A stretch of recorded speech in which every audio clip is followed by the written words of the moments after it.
Well, if you're curious about epigenetics and what it is and how it works, then you're in for a treat.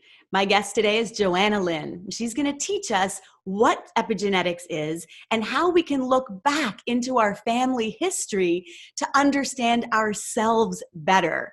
That's the work of epigenetics, really going back to understand our traumas and our resentments and our habitual patterns that can keep us stuck in our lives and ways to release that in order to live with more freedom. I can't wait for you to join us on this conversation. So here we go with Johanna Lynn. I am so excited to have this conversation with you, Johanna. Welcome to Sarah Talks Food. Thanks for having me, Sarah. It's great to be here. I'm happy to have this conversation about epigenetics. I don't know much about it.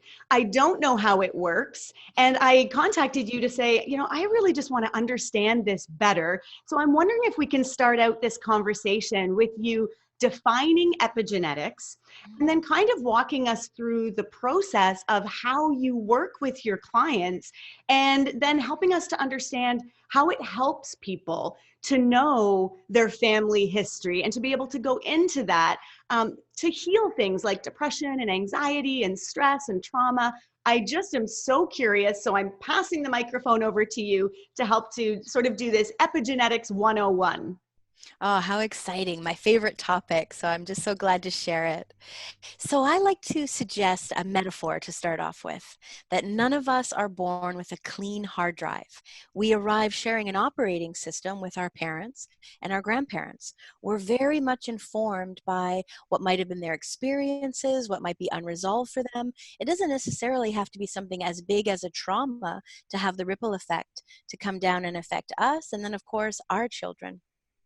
So what we found in a little over a dozen years, science has really dug into this science of epigenetics that we've observed in the work that I do for almost 50 years. It's a body of work called family constellations with this understanding that chromosomally, biologically, we're half our mom and half our dad. And this shapes and influences how we show up in relationship, that knee-jerk response to how we parent. It even goes so far as to how things go functionally inside of our body from a health perspective. Our inner relationship with money, all of these things can be stemmed from that very original imprint from our family. So it goes so far. So when you're talking, it's making me think about how we, when we're children, we watch our parents, we model their behavior. We And do. what you're saying, yes, we're modeling their behavior, but this is all coming from generations past and generations past and generations past and passed down that way. That's right. So it's much more than even modeling. This is really an imprint in the DNA. So it's well known that we maybe have, thick brown hair like my dad and eyebrows like my mom.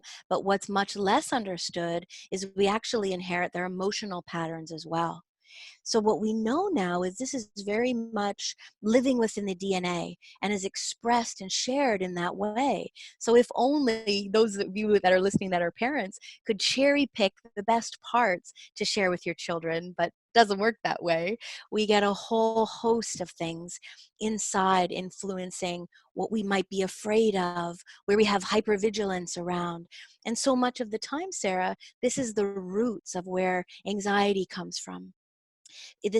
You might be a grandchild of a grandparent who went to war, or a grandmother who lived through the Great Depression. And now you're living in your safe community, going about your life, but you're living with a hypervigilance that the rug could be pulled out from you at any moment. Or if we use the Great Depression example, maybe you, the granddaughter, has the best, just in case survival kit in your basement than anyone you know. We're born living prepared to deal with the experiences that our parents and grandparents have had. It's quite remarkable. It's truly remarkable. And it's making me Hmm. remember something that I read where babies born of women in the Holocaust were Yes. always crying and crying. And these mothers just didn't know how to soothe their babies. And from what I read is that, they were taking on the pain of their mothers who had survived the Holocaust. That's exactly right. And to go even further than that, there's this amazing scientist named Rachel Yehuda. She's out of Mount Sinai University, and she really started this epigenetic study with Holocaust descendants. So the understanding that children of Holocaust survivors had the same stress markers inside of their, really mapped in their brain, as if they had lived the Holocaust themselves. And Wow. it's incredible. So tell us then, how do we get started with something like this? I mean, Mhm. thank goodness you work online, so you can reach people anywhere. But That's how it. would we even take that very first step to would it be something about self-awareness where we say, why do I feel afraid, or why am I depressed, or why do I suffer with anxiety? Like, is it the question that comes first and then a desire to dig a little bit deeper? Yes, so I would say the most often people come to see me, they have what you've described. You know, they're suffering with depression, or their marriage is about to break up, or they're so baffled by their child's behavior, they just don't know what to do. So they don't come to the session thinking it's connected to a larger family picture. That's sort of my role and where I come in. And so they'll describe what's going on, and I've learned a very specific style of, I guess, questioning my clients, called the core language approach. So it allows me to tune into the words you're using to even describe what's going on in your life, so we can get to the root cause from the very first session. Can you share with us what some of that language might be that you're listening for? Absolutely. So it's peculiar language, language that might not actually match the client's experience. So one client, as an example, she came to see me because she kept getting woken up in a cold sweat, these nightmares that she would be living as a homeless person, nobody would be there for her, and she'd be completely broke. I thought, wow, that's some very vivid imagery from a repetitive dream and a recurring fear. This was not just in her dreams, this was a fear that was carried with her. So I do a bit of questioning, and it doesn't match her reality. She is in a very well paid job. She told me she had $400,000 in her savings account. Yes, in a secure and loving relationship. So I'm thinking, wow, these fears aren't matching with her reality. So then I started a 2-generation genealogram, and everything was revealed there. And so what I'm doing there is asking about what went on for mom and dad. Did they stay married, or how old were you when they separated? What was going on for them financially, since this was a real financial concern for her? Well, what ended up happening in this client's case, she was almost 2 years old, and her mom and dad had to move to another country in order to provide for their family, leaving her with grandma and grandpa. Grandma and grandpa were lovely, but they're not mom and dad. And so if we go back to what is everything, what is abundance, what is safety, what is love to a 1.5-year-old, that's having mom and dad present. And that this mom and dad were gone for almost 2 years before they could come back and reunite as a family. So this feeling of I'll have nothing, I'll be all alone, everything will be taken from me, is the language of an experience of a young girl. To go further into the next generation, this had happened between her grandparents and her mom. So we're seeing a replication of separation in younger years between parent and child. So not only was this an experience for her as a little girl, but it was also informed epigenetically through the DNA. And so it wasn't about having enough money. I think any of your listeners would think, wow, 400,000 in savings, I'd be pretty secure. It didn't matter about the number of zeros. That sense of security was missing inside of her. Wow. Let's go Mhm. back a little bit. Can you define the word epigenetics? Absolutely. It's a field of study that actually follows the experiences, the traumas, anything that's unresolved in our family of origin. So science shows us parents and grandparents, although to be honest with you, I've seen it much further back, that this generally informs how we respond to life. So it's the environments that we grow up in, one, and it's what's shared DNA in the body. So biologically as well as our environment. What happens if somebody is adopted, or if Mhm. they just don't even maybe know their parents or grandparents? That's it. I've had many clients where there's all these family secrets, that they have all of these patterns or behaviors they'd love to escape from. But I ask them some of the core language questions and they just, gosh, I don't know.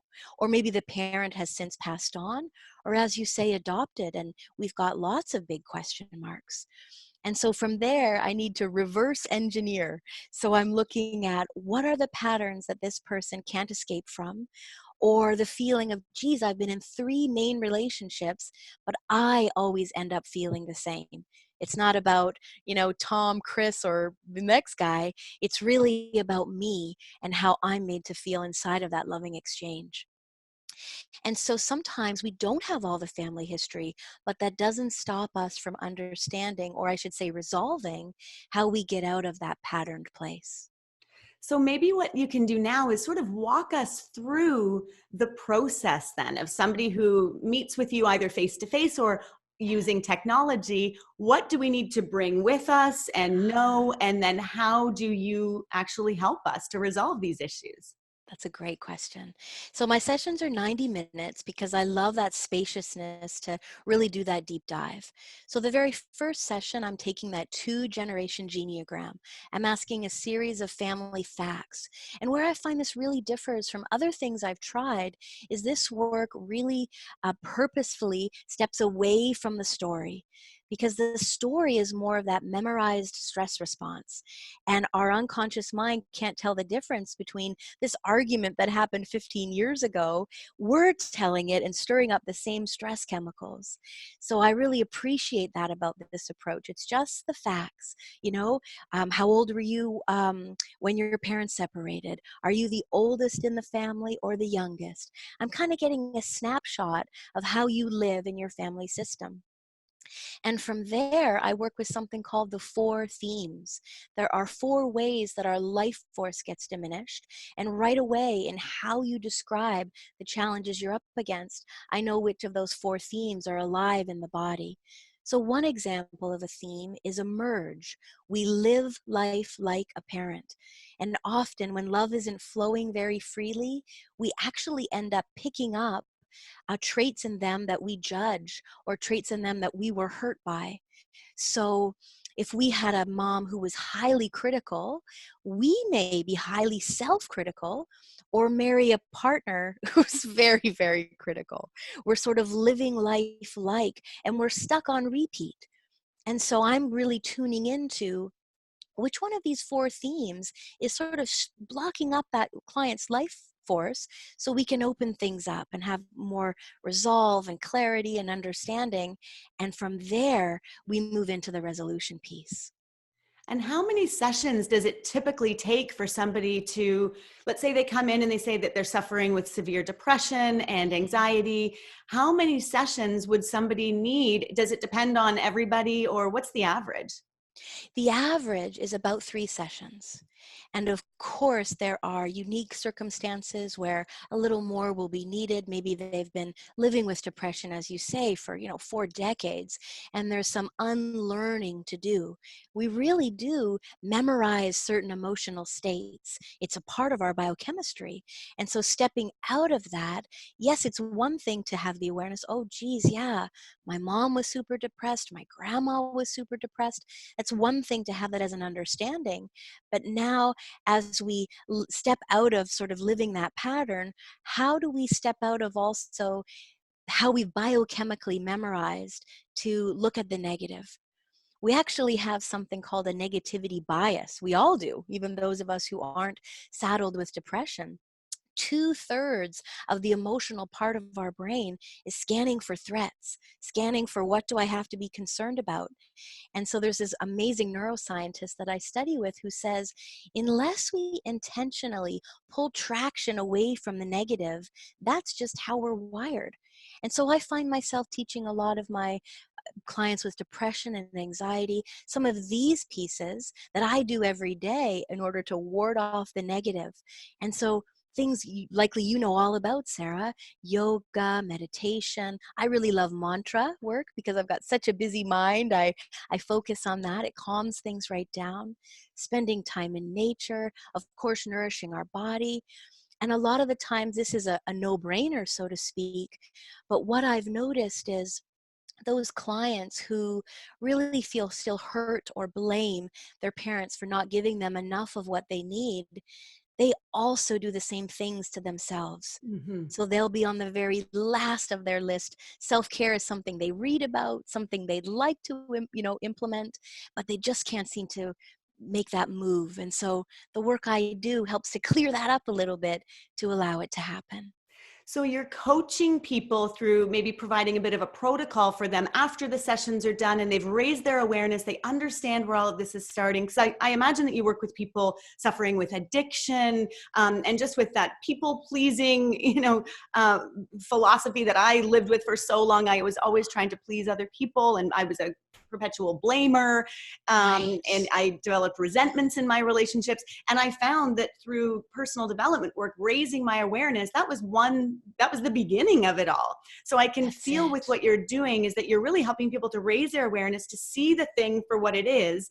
And Yeah. then you're developing with them sort of a protocol and helping them to live a life where they've got some more freedom from these habitual patterns that they have taken on through their genealogy. Well said. Exactly. And so what I notice, you brought the word, the people pleasing, that's so common in my practice. And so I'm going to say 9 times out of 10, if we have that propensity to people please or have some challenges with keeping healthy boundaries, it's because we learned as a little girl or a young boy to take care of a sad parent, to give to a mom who's depressed or overwhelmed in her own stuff. And so we've learned as that little girl to leave our developing selves to tune in, what does mom need? Because maybe if I can give her enough of what she needs, she'll be okay, and that I'll get what I need. And so we go into all of our adult relationships. Our attunement is over there with them, not inside of us. And you named Wow. it perfectly. Resentment is what happens. I have to interject and ask you then, how do we, I'm not a parent, but how do we as parents cultivate compassion and empathy in our young people while at the same time not not requiring them to take on the emotions of other people and take on, and instead be able to be fulfilled on their own? And like, Mhm. how do we balance that? Because there's that point of being selfish and only caring about ourselves, and then being too selfless and only caring about others, and then developing that resentment. How do we strike that balance? Yeah, I think it's such an important question, and it really never comes from the child. So it's from the parents in their awareness in the home. So, for example, your child walks in and you're in tears in the kitchen over, an argument you had with their father, or yeah, some grown-up concern. You're having a bit of a meltdown because we're human too. And so the child will automatically, what do you need, mommy? Try to shore things up to make mom feel better. And the best thing a parent can say in that moment, hey, sweetheart, mommy's just feeling her feelings. And this is a healthy thing to do. So sometimes if I feel angry, I'm going to want to stomp my feet.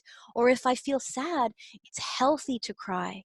But this is for a grown up to work with. And you know what? I can talk with daddy, or I can talk with grandma, or I'm going to call auntie. This is for me to hold. And I just want you to play and have a great time because you're just so little. How could you know the best thing to say for how to deal with all these grown up concerns? The best way you can love me is by just going back and playing. Wow. I Mhm. think that is something that more of us need to be mindful of, because I think Mhm. often a lot of parents look to their young children and tween and teen children as friends and as people that they can lean on. And a lot of parents will say things to me like, when they're going through challenges, so and so is being strong. And I just sometimes almost cringe because I was that strong child, for a time when I felt like I wasn't strong, but I pretended to be strong because I felt like that's what was needed of me, and that feeling of to be a good girl and to Mhm. you know, to just smile and let it all be okay, and it was not okay. That's And right. so I really suppressed a lot of my feelings, and so I think that's a common theme for a lot of us. And I know that, you know, I run a group of 1,000 women in recovery, and that is a common Mhm. story for all of us, where we took on more than we should have as children because we thought that was what was required and that was what we were being asked to do. So I, Exactly. yeah, I And think then the symptom or the outlet is to find a numbing force, whether that be food, drugs, or alcohol, because it's too big. We actually harm our child's natural development. I know that's a strong statement, but there'll be a client that might say to me, "Oh my gosh, my mom is like my best friend." And I think, red flag, because we can have all the friends in the world, but we have one mom. And so our mom should not be saying, "Oh, you know how your father is." Because in that comment or those complaints or those venting, we start to see men through the eyes our mom sees our dad through. And then we lose our father as a father because he's no longer just dad, he's the man who hurts my mom. And then we're kind of brought into their marriage. And this is where we get the gift of our life from. And this is another way our life force gets diminished because we're over there on mom's team, and which is against our own father. And now we bring that patterning unconsciously into our intimate relationships, and it just complicates it so, so very much. oh my gosh, do you work with children as well as adults? So, what I found is when I work with a child and they go back into their home environment and nothing has changed, it's a real disservice to the child. So, up until the age of about 20, I'll say I work with the parents. In a very unique case, maybe a teen who's really shut down or things like that, I'll work with the parents and the child together, but never on their own, because this is a systemic piece. And what I've learned, Sarah, is children and their challenging behaviors, whatever that might be, they are really expressing in their behavior what's unresolved for the parents, either mom or dad, or between mom and dad. And so it's got to be a fix at that level. And then we see the child's whatever's going on, whatever we're worried about, kind of soften out. Mm. We were kind of talking a bit about the process. Mhm. Are you doing any type of hypnotherapy with people in the work that you do? Such a good question. My original practice was as a clinical hypnotherapist. And so I love the imagery, the calming down, the frontal lobe, and kind of going into relaxation. So much can be resolved in that sort of parasympathetic calm. And so a lot of the times my work is, well, 100% experiential. And so it depends on the person, to be honest. If a stand up exercise, meaning the constellation part of it, which would look like, I'd like you to imagine your mom is sitting right here in the room with us, and see how it feels to say this to her. All of the time, what we're feeling, what's riled up inside, is always better said outward. And sometimes it's the better fit for the client. You know what? Close your eyes. I bring them on a bit of a relaxation. And let's imagine you're walking through the forest with your mom and we have a similar conversation. So I'm determining what's going to be the best fit for that client. Oh my gosh, Joanna, I could talk Mhm. to you all day. I love the sound of your voice, the Oh, cadence thank of your you. voice, the temperature of your voice. I love what you're saying. I'm so fascinated by your work, and I'm so Mhm. encouraged to know that we truly can heal the wounds of our past, not just in our own lifetimes, but in lifetimes past. And we don't need anybody else to do it. We don't need That's our mother in the room, it. our grandmother in the room, our grandfather in the room. We don't need them with us. We can do the work within ourselves to heal. I'd That's love to hear it. from you some success stories, some of your favorite Yeah. examples of someone that came in and then you did this thing and then they left and their life is completely transformed. Yeah, those are some of my favorite things to share. Um, there was this woman who I just adored. I really thought she was such um, how would be the way to describe her? She was just this beautiful person with a big heart and really out there in the world doing amazing work. And so it seemed like everything was going so well for her. And then she sort of opened up about her intimate relationship. There were all of these arguments, disrespect. She sort of thought to herself, I feel like I'm a different person inside of my loving relationships than who I, appear to be out there in the world. There was such a disconnect. So we do the 2-generation genealogram, and we discover her mom left the family when she was 3 years old. So here's what I know about relationships. What's unresolved with our primary parent is projected into our relationships. So, of course, she comes in.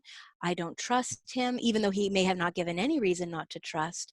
And these volatile arguments between the two of them were a lot about her still being in the fight of what she didn't get enough of, what every little girl needs as a child. So it wasn't about better communication in the relationship or date nights, although those can be helpful things. It's actually going back to the source of our first love, which is our mom, where we learn to relate, where those patterns come from. And so in 3 sessions, we really looked at such a deep wound, these pieces that had been carried with her. And so she would say, now when an argument would crop up, because that was their pattern, she could see it for what it was. She wasn't hooked by it. She wasn't steamrolled by it. And the whole dynamic of their relationship changed. She had greater understanding in how she showed up with her sons. It was just so neat to see the ripple effect of how that focus point of sort of healing that part for her, really hard to understand, hard to integrate part of her childhood, releasing that from how she shows up today. And I have to ask, so for women, a lot of times women have challenging relationships with their mothers. I was kind Mm-hmm. of saying, and you don't need the parents in the room to help to heal it, but how does that look? If a client comes to you who's a daughter of a mother and there's a tough dynamic between them, Mm-hmm. can the client be healed and then be able to just be different in the relationship with the mother without the mother ever having to change? Because some people don't have any interest in doing this type of work. That's right. I always say to my clients, let's just believe she's not going to change. This is just how she's going to be. And so often what I'll say, we've got this backpack, on all of our backs filled with the resentments, the hurt, the stories. And this work is like taking the backpack off. So at Christmas dinner, over the next visit, we really just show up in more present moment awareness, not filled with those resentments and hurts. There's a greater understanding of maybe why she was so critical, or the places she may never be able to go with you in conversation. So we are changed, so then we show up differently. And there are some clients where, you know what, we're estranged. I'm not going to talk to her. And I respect that. And so it actually is enough to change the internal relationship you hold with your mom so that you can get out of that repetitive place inside your loving relationships, maybe how it's affecting your career, and certainly how it affects your health and well-being. How beautiful. And I mean, I probably should have said, sons, daughters with mothers, fathers, aunts, uncles, grandparents, brothers, sisters, whatever it is. What I'm loving though is the message that it's an inside job. This is work. Inside job. Work that You we got do to heal ourselves, and then we become different. And I love that feeling of just, we enter the room then with these people. And it's funny, as you were talking, it's like I've spent 18 years trying to, working on this stuff, healing it, peeling layers away, trying all sorts of different modalities. And to hear that most people work with you 3 sessions and it's all resolved, it's like, damn, I've wasted a lot of time. Well, here's the thing, Sarah. No one comes to me fresh out of, well, I think I should probably work on this. They're well down their path. And so a lot of that is their understanding, their personal growth and where they've come. And I think it all just works in such a synergy. No one thinks to look down the hallway of, intergenerational influences and how that impacts, wow, this must be what's up with my marriage, or why I can't stop this, whatever this addiction pattern might be. Mhm. Absolutely. I'd love to end with sort of some thoughts from you, just what you really want people to know about epigenetics or about the work that you do or how you do it. What message do you want to leave us with today? That it is all changeable. that this is not a life sentence. This has been an experience, and a lot of the times we actually gain who we are, sometimes what we love most about ourselves, through needing to be resilient, through finding our way through. Why are most of us so interested in depth psychology, in our own, growth and development? It's because we've come through some challenges. And to be honest, I really like that part about myself. And many of your listeners might relate to that too. And so, yes, we don't need mom in the room. We don't need to have our, heart to heart with dad if that's not where we want to go. And it doesn't mean that it has to stop you from really, truly healing on all levels. The work we do for ourselves has a beautiful ripple effect for our children as well. And the world. I Thank often you. say that, world peace, one family at a time. Thank you, thank you, thank you so much for this time. Tell our listeners, and I'll put the links below, but tell people, how can they find you? And I love when we first chatted, I said, so Johanna Lynn, is that all one name? And you're like, no, Lynn is my last name. So That's tell right. us how we can reach out to you, and what's the best way to find you? Yes, you can find me at www.johannalynn.ca, or find me on Facebook, or, to find out all of the articles and things I love to post. And yeah, I'd love to stay connected with your listeners. Wonderful. Well, thank you again for this time. I've loved every minute of it.